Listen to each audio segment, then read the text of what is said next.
Pseudonyms. It was quite fashionable in earlier times to refrain from putting one's name to things one had written. The writer could leave himself unnamed, anonymous, from Greek words meaning no name, or else he could use a false name, pseudonym, from Greek words meaning false name.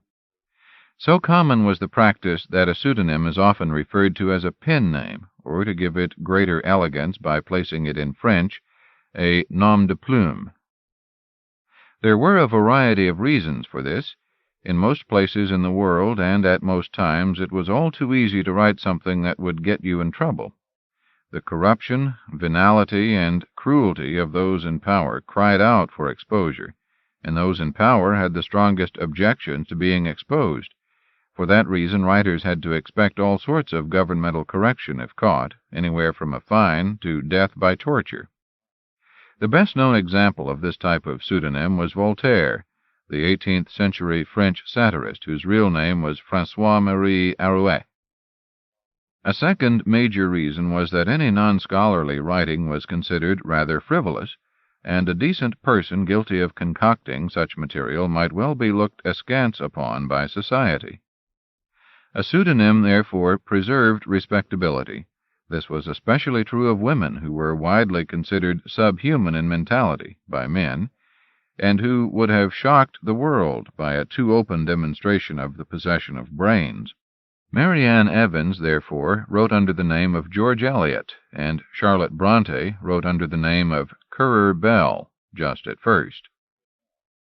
One would think that neither reason would hold for the world of modern American science fiction.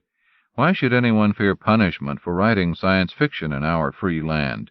Or why should anyone fear the loss of respectability if convicted of the deed? And yet, it is conceivable, particularly in the early days of magazine science fiction, that people in the more sensitive professions, such as teaching, would not have cared to have it known that they wrote pseudo-scientific trash, and so would protect themselves from lack of promotion or outright dismissal by the use of a pseudonym. I don't know of such cases, definitely, but I suspect some.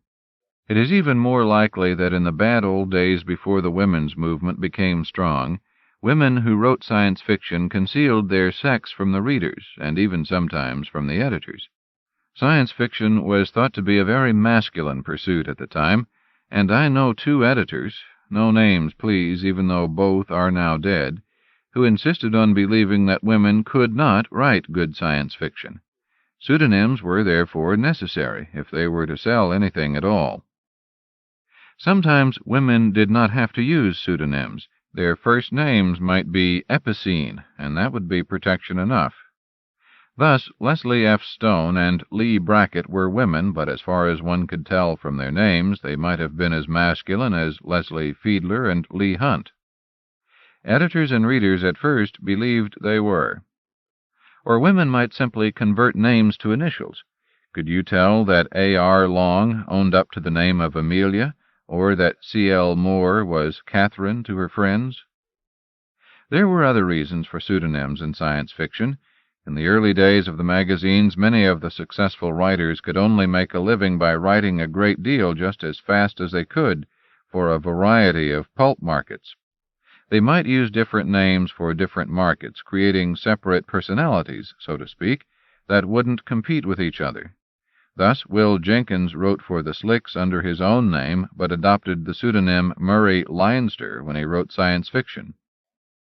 Sometimes, even within the single field of science fiction, particular writers wrote too many stories.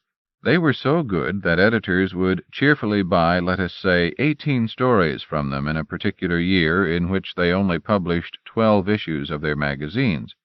This meant, if you work out the arithmetic carefully, that it would be necessary to run more than one story by them in a single issue now and editors generally have a prejudice against that.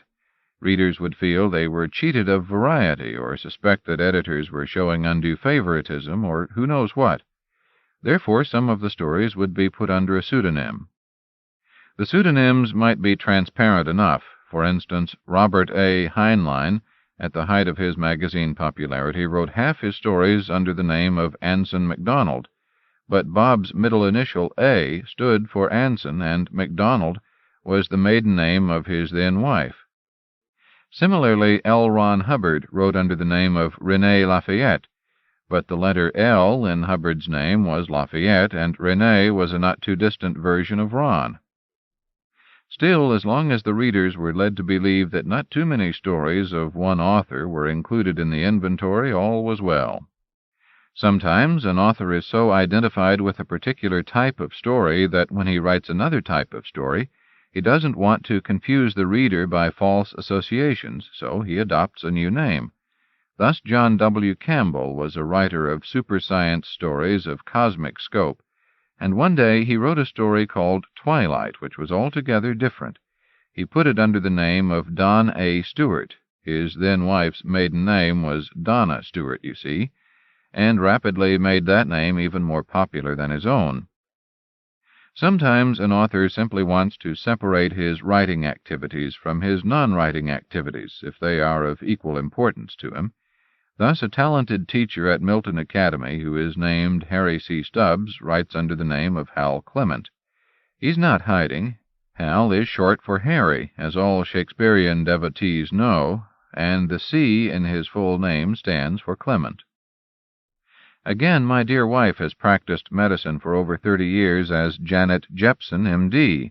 As a writer, she prefers J.O. Jepson. The earnings fall into two different slots as far as the IRS is concerned, and that makes it convenient for her bookkeeping. In my own case, I have eschewed pseudonyms almost entirely. I am far too fond of my own name and far too proud of my writing to want to sail under false colors for any reason. And yet, in one or two cases... Thus, in 1951, I was persuaded to write a juvenile science fiction novel in the hope that it would be sold as the beginning of a long-lived television series. Those were early days, and no one understood how television was going to work. I objected very correctly, I think, that TV might ruin the stuff and make me ashamed of having my name associated with it. My editor said, "Then use a pseudonym." I did, plucking Paul French out of the air for the purpose, and eventually wrote 6 novels under that name.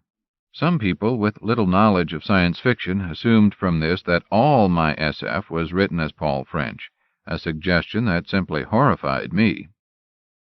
As soon as it was clear that TV was not interested in my juveniles, I dropped all pretense and made use of the 3 laws of robotics, for instance, which was a dead giveaway.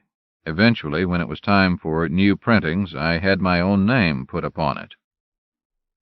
Again, in 1942, I wrote a short story for an editor who wanted it done under a pseudonym in order to give the impression that it was by a brand-new author. The reason is complicated, and I won't bore you with it. You'll find it in my autobiography. I wrote it reluctantly under the name George E. Dale, but eventually included it in my book, The Early Asimov, as a story of my own. Also in 1942, I sold a story to the magazine Super Science Stories, which printed it under the pseudonym H.B. Ogden, for reasons I no longer remember. Even my memory has its limits. So little did I care for the story, and so unhappy was I over the non-use of my name, that I totally forgot about it, until nearly 40 years later, when I was going over my diary carefully in order to prepare my autobiography. I was shocked to find there was a story of mine that I had forgotten and didn't own in printed form. Fortunately, with the help of Forrest J. Ackerman, I got the issue and reprinted the story in the first volume of my autobiography, In Memory Yet Green, acknowledging it as my own. In 1971, I was persuaded to write a book entitled The Sensuous Dirty Old Man, in which I gently satirized sexual how-to books, such as The Sensuous Woman. Since the latter book was written by a writer identified only as J, my editor felt the joke should be carried on by having my book written by Dr. A. Even before publication day, however, it was announced that I was the author, and my identity was never a secret. At the present moment, then, absolutely none of my writing appears under anything but my own name. Afterward. In the United States, ethnic names are sometimes converted into insipid Anglo-Saxon to cater to the prejudices of the public, or to place on marquees, or for ease of pronunciation. I was dreadfully afraid when I was trying to become a writer that I would be asked to change my name to something as bland as, to select a name at random, Arthur Clarke. I would have refused, of course, but fortunately I was never asked.